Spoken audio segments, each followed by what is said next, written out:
আজ চেন্নাইয়ের সাথে মুম্বাইয়ের খেলায় সঞ্জু স্যামসং 54 বলে 101 রান করে।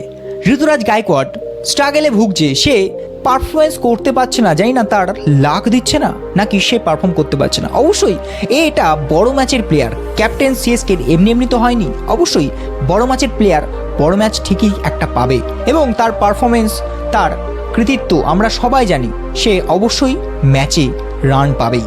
সরফরাজ খান 8 বলে আজ 14 করে, শিবম দুবে 8 বলে 5 রান করে, ব্রাভিস আজকে 11 বলে 21 রান করে এবং সিএসকে টোটাল হয় 207 রানের। আর মুম্বাই ইন্ডিয়ান্স স্ট্রাগেলে একটুখানি প্রবলেম হচ্ছে টিমটার, বন্ডিং যাই না কি হয়েছে, তবে খুব একটা মুম্বাই ইন্ডিয়ান্সের টিম ঠিক নেই।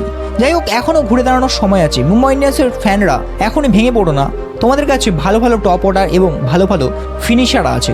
অবশ্যই মুম্বাইয়ের এই রকম জায়গা থেকে একদম টপে কোয়ালিফাই করার অভ্যেস আছে।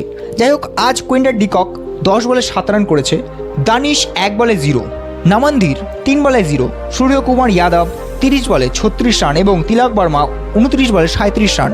এই দুটো ব্যাটসম্যান চেষ্টা করেছিল আজকে ম্যাচটা কাছাকাছি নিয়ে যাওয়ার। হার্দিক পান্ডিয়া 2 বলে 1 রান করেছে। যাই হোক, 104 রানে মুম্বাই ইন্ডিয়ান্সকে অল আউট করা চারটিখানি ব্যাপার না। সিএসকের বোলিং লাইন আপও আজকে দারুণ স্ট্রং ছিল। দেখা হচ্ছে পরের ভিডিওতে। এরকম ইনফরমেশন পেতে গেলে অবশ্যই চ্যানেলটিকে সাবস্ক্রাইব করো এবং ভিডিওটা ভালো লাগলে একটা লাইক দিয়ে যাও। ধন্যবাদ।